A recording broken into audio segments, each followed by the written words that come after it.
Welcome to my channel. আজ আমি শসার একটা রেসিপি তৈরি করব। শসা আমরা সাধারণত শুধু রান্না করে থাকি, তাই আজ আমি মাছের মাথা দিয়ে শসা রান্না করে দেখাবো, আর কিছু সবজি অ্যাড করব। তার জন্য এখানে আমি নিয়েছি বেগুনকে টুকরো টুকরো করে কেটে নিয়েছি। আর তো অবশ্যই নিয়েছি শসাটাকেও একটু মোটা মোটা করে কেটে নিয়েছি। আর লাগছে কুচনো টমেটো। এবার আমি মশলাগুলো দেখে নেব। নিয়েছি থেতো করা রসুন, থেতো করা আদা, শুকনো লঙ্কা, চেরা কাঁচা লঙ্কা, স্বাদমতো নুন, ধনে গুঁড়ো, লঙ্কা গুঁড়ো, হলুদ গুঁড়ো, আর নিয়েছি জিরে গুঁড়ো, আর নিয়েছি মাছের মাথা। আমি সামান্য নুন হলুদ দিয়ে ভালোভাবে ভেজে নিয়েছি। এবার আমি কড়াইয়ে তেল দেব রান্না করার জন্য। তেলটা গরম করব। গরম করার পর সমস্ত মশলা আমি এক এক করে দিয়ে দেব। তেলটা গরম হয়ে গেছে, এবার আমি শুকনো লঙ্কাটা দিয়ে দিলাম।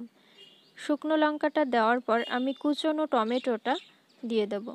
কুচনো টমেটোটা হালকা কষে নিতে হবে, না হলে টমেটোর একটা গন্ধ থাকে, খেতে একটুও ভালো লাগবে না গন্ধটা থাকলে।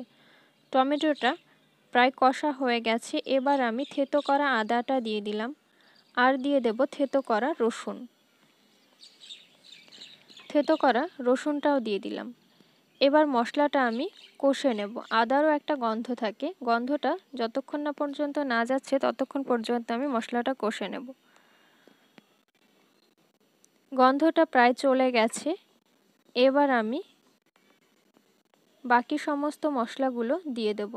দিয়ে দিলাম ধনে গুঁড়ো, এবার দিলাম লঙ্কা গুঁড়ো, সব হাফ চা চামচ করে দিচ্ছি, আর দিচ্ছি হলুদ গুঁড়ো, জিরে গুঁড়োটাও দিয়ে দিলাম। এবার দেব স্বাদমতো নুন, নুনটা দিয়ে দিলাম। এবার আমি হালকা জল দেব মশলাটা আরেকটু কষার জন্য।